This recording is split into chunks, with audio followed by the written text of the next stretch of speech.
next guest was wheelchair-bound by autoimmune-type arthritis for 2.5 years, yet now she's here to share how she found a cure through food. Welcome, the author of Conquering Arthritis, Barbara Allan. Barbara, welcome to our show. It is such a good day. Any day out of pain, able to walk is a great day.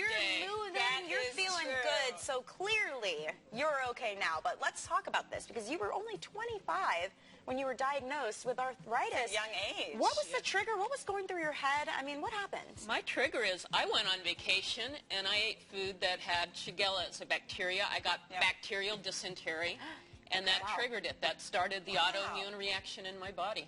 Wow, so it was your body doing it to itself.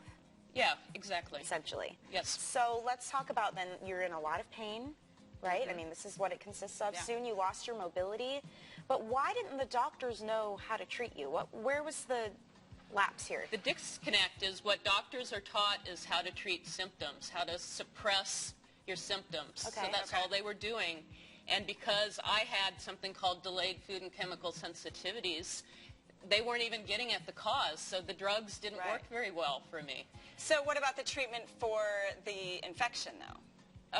The infection went away, but my immune system stayed revved up. Okay. So then I'm assuming you just had to do your own research, right? How did you come about finding a cure for your arthritis? Well, the first thing is even trying to walk a few steps at a time put me in feigning intensities of pain. And at one point, the pain was so intense that I died.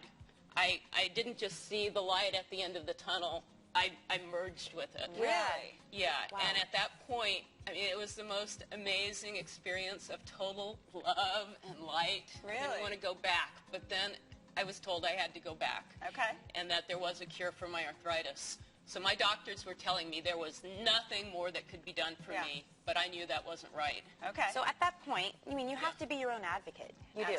When it comes to medical treatments, if you're not happy with what you're receiving.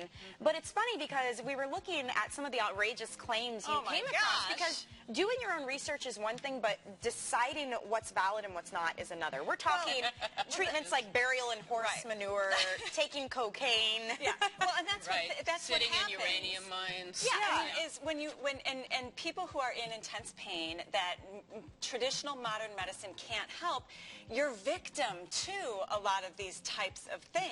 And luckily, you didn't fall prey to that, but you found something else that What did you change? Luckily, I was in a PhD program in molecular biology at Washington University, a premier medical research institution. So everything I read in the lay literature, I checked in the medical literature. And if it made sense for rheumatoid arthritis, which was the closest disease to mine, then I would try it. Okay. So what I found was, well, the first thing that really helped me was meditation.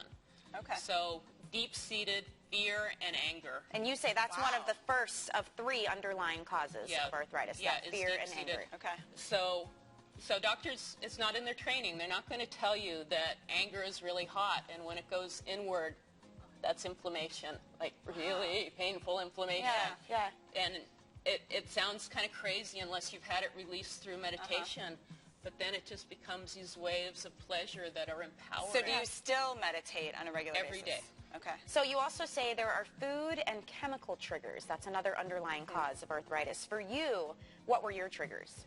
So my triggers were corn, wheat, rice, beef, and a lot of different food additives. Okay. And the most difficult one was dextrose, which is in table salt. If I got even the slightest trace of any salted food, within a few hours I was a ball of pain, and it was hard to get out of bed for days. And are you still needing to avoid all those things? No, and that's the beauty of it. Absolutely not. Okay. Because if you avoid all your triggers for between 6 months and 2 years, mostly you get all of those foods back. I'm not on It's kind of like your body recorrected itself, right? I mean, if you're explaining this to someone who doesn't understand the medical or the science behind it, essentially you had to reset your body. Exactly. They're memory cells that teach your body what to attack, and if you avoid that for long enough, mostly they go away. And I just want to say, too, you know, as a dietitian, I do food sensitivity testing in my office as well, and that's what people don't understand is it's much different than a food allergy, and it is something that can have effects like arthritis, or for me, it's migraines. And so not everybody who has arthritis should avoid, you know, rice and wheat and corn and beef and all the things you said, but that was your body's reaction, and so everybody needs to get tested. Everybody for their has own to be body. tested, and it can change over time. Right. Let's so talk don't about avoid what. Yeah, you have to be individually. Your third part is lack of exercise is one of those underlying causes for arthritis. So now, you're a biker, you do martial arts, we've got video of you. I mean, check this out. Here you are with your bike and your gear. Tell us how exercise has changed your life. Do you appreciate it more now that you're pain-free and mobile? Absolutely. I don't take it for granted. But what I discovered when I was researching is... Look at you. If you were to put a splint, either of you, any healthy person were to put a splint on any joint, and for 6 weeks not move it, you would get the exact same arthritis changes going on as if you had rheumatoid arthritis. Because it's not, you're not using those muscles. Right. It's use it or lose it. So to be healthy, you have to move your joints. And you have to move it every day. And people with arthritis, you know, hopefully you don't know this from your own experience, but when you're in pain, you want to be really still. But you got to move. And you've also got to stay strong. So even when I was in a wheelchair and I couldn't get up to do strength exercises, I could still do things, isotonic exercises. Well, I'm so happy you came and shared your story. I think it's really going to enlighten people at home to be their own advocates, do a little research, and do what works for you. So thank you so much. And if you guys want more information as well, you can visit conqueringarthritis.com.